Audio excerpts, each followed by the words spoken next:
এটা আজকে রাত ৯টা নাগাদ এটা ঘূর্ণিঝড়ের রূপ নিতে পারে। গভীর নিম্নচাপ কেন্দ্রের নিকটবর্তী এলাকায় সাগর উত্তাল রয়েছে।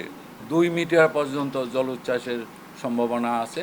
সকল মাছ ধরার নৌকা ও ট্রলার সমূহকে অতি দ্রুত নিরাপদ আশ্রয়ে যেতে বলা হলো। এলাকায় অবস্থানরত গভীর নিম্নচাপটি উত্তর দিকে অগ্রসর হয়ে একই এলাকায় অবস্থান করছে। এটি আজ 25 মে 2024 দুপুর 12টায় চট্টগ্রাম সমুদ্র বন্দর থেকে 500 কিলোমিটার দক্ষিণ পশ্চিমে, কক্সবাজার সমুদ্র বন্দর থেকে 435 কিলোমিটার দক্ষিণ পশ্চিমে, মংলা সমুদ্র বন্দর থেকে 475 কিলোমিটার দক্ষিণে এবং পায়রা সমুদ্র বন্দর থেকে 425 কিলোমিটার দক্ষিণে অবস্থান করছিল। এটি আরও উত্তর দিকে অগ্রসর ও ঘনীভূত হতে পারে। গভীর নিম্নচাপের প্রভাবে উত্তর বঙ্গোপসাগর এলাকায় গভীর সঞ্চালনশীল মেঘমালার সৃষ্টি অব্যাহত রয়েছে। এর প্রভাবে উত্তর বঙ্গোপসাগর ও তৎসংলগ্ন বাংলাদেশের উপকূলীয় এলাকা এবং সমুদ্র বন্দরসমূহের ওপর দিয়ে ঝোড়ো হাওয়া বয়ে যেতে পারে। গভীর নিম্নচাপ কেন্দ্রের 48 কিলোমিটারের মধ্যে বাতাসের একটানা সর্বোচ্চ গতিবেগ ঘন্টায় 50 কিলোমিটার, যা দমকা অথবা ঝোড়ো হাওয়ার আকারে 60 কিলোমিটার পর্যন্ত বৃদ্ধি পাচ্ছে। গভীর নিম্নচাপ কেন্দ্রের নিকটবর্তী এলাকায় সাগর উত্তাল রয়েছে। চট্টগ্রাম, কক্সবাজার, মংলা এবং পায়রা সমুদ্র বন্দরসমূহকে 1 নম্বর দূরবর্তী সংকেত নামিয়ে তার পরিবর্তে আমি আবার বলছি 3 নম্বর স্থানীয় সতর্ক সংকেত দেখিয়ে যেতে বলা হয়েছে।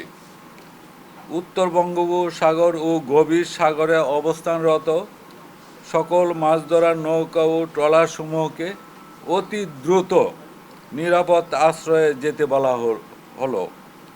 এই ছিল আমাদের 7 নম্বর বুলেটিনের আজকের গভীর নিম্নচাপের দুপুর 12টায় সর্বশেষ অবস্থা। গভীর নিম্নচাপ থেকে ঘনীভূত হয়ে পরবর্তী স্টেজ যেটা আসবে সেটাই হলো ঘূর্ণিঝড়।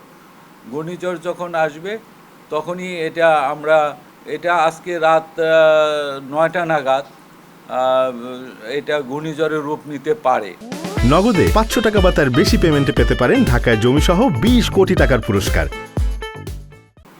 তবে এটা যখন ঘূর্ণিঝড়ের রূপ নিবে তখনই আমরা এই সিগন্যাল তখন প্রতিটা বন্দরে, এটা এখন উত্তর বঙ্গোপসাগরে চলে আসছে। 18.2 ডিগ্রি উত্তর অক্ষাংশ, তার মানে 18 ক্রস করলেই উত্তর বঙ্গোপসাগর। এই জন্য আমরা এখানে 3 নম্বর স্থানীয় সতর্ক সংকেত দেখে যেতে বলা হয়েছে। এই সংকেত 1 নম্বর থেকে আমরা 3 নম্বরে চলে আসছি, যেহেতু উত্তর বঙ্গোপসাগর এখন দুর্যোগে আক্রান্ত হচ্ছে। সেই কারণেই আমরা এই 3 নম্বর স্থানীয় সতর্ক সংকেত দেখাতে বলা হয়েছে। আর এখানে আরেকটা প্রিকশনারি কথা আমরা বলেছি, সেটা হলো উত্তর বঙ্গোপসাগর ও গভীর সাগরে অবস্থানরত সকল মাছ ধরার নৌকা ও ট্রলারসমূহকে অতি দ্রুত নিরাপদ আশ্রয়ে যেতে বলা হলো। তাদেরকে আর উত্তর বঙ্গোপসাগরে থাকার কোনো সুযোগ নেই। তার আগের বুলেটিনে আমরা বলেছিলাম যে বঙ্গোপসাগরে যে সমস্ত নৌকা ও ট্রলারসমূহ পরবর্তী নির্দেশ না দেওয়া পর্যন্ত উপকূলের কাছাকাছি তাদেরকে বলা হয়েছিল যে কাছাকাছি থাকতে। এটা আমরা আজকে 2 দিন যাবৎ বলে আসতেছি। যেহেতু তারা কাছাকাছি অবস্থান করতেছে, এখন তাদেরকে বলা হয়েছে অতি দ্রুত নিরাপদে চলে যেতে।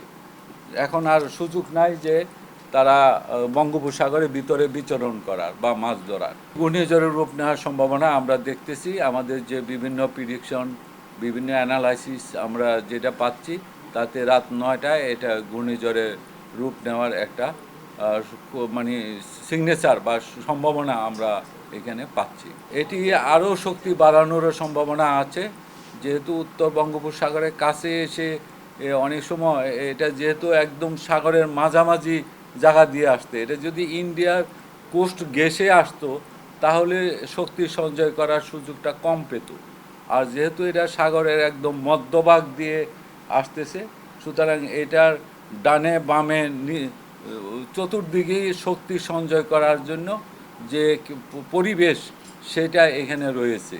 সুতরাং আরও শক্তি সঞ্চয় করে এটা মানে আপনার সিভিয়ার সাইক্লোনও হওয়ার সম্ভাবনা আছে এবং সেটি আগামীকাল সকাল নাগাদ হতে পারে। বাংলাদেশের এটা আঘাত আমরা প্রতিটা মডেলই আমাদের শো করতেছে যে বাংলাদেশের দক্ষিণাঞ্চল উপকূল, যেটি আপনার খেপুপাড়া এবং পশ্চিমবঙ্গের আপনার সাগর আইল্যান্ড, এই দুই উপকূলের মাঝ দিয়ে এবং খেপুপাড়ার নিকট দিয়ে এটা অতিক্রম করার সম্ভাবনা আমরা দেখতেছি আগামীকাল 26 তারিখ রাতে। সেটি রাত আপনার 9টা থেকে সন্ধ্যা 6টার পর থেকে আঘাত শুরু হবে। আর এটা আরেকটা জিনিস মনে রাখতে হবে আপনাদের, সেটা হলো আমরা বারবারই বলে আসতেছি যে এটার অগ্রভাগের যে প্রভাব সেটি কালকে দুপুর থেকে সকাল থেকে বিভিন্ন কোস্ট ভেদে এবং এলাকা ভেদে এটার অগ্রভাগের প্রভাব শুরু হবে। জলোচ্ছ্বাসের সম্ভাবনা আছে। এখানে আমরা দেখতেছি যে 2 মিটার পর্যন্ত জলোচ্ছ্বাসের সম্ভাবনা আছে এবং সেটি যদি জলোচ্ছ্বাসের পরিমাণ বাড়বে, যদি সেই ক্ষেত্রে জোয়ারের সময় হয় তাহলে সেই পরিমাণ আরও বেশি বৃদ্ধি পাবে, আর বাটার সময় হলে সেটা আর একটু কমে আসবে।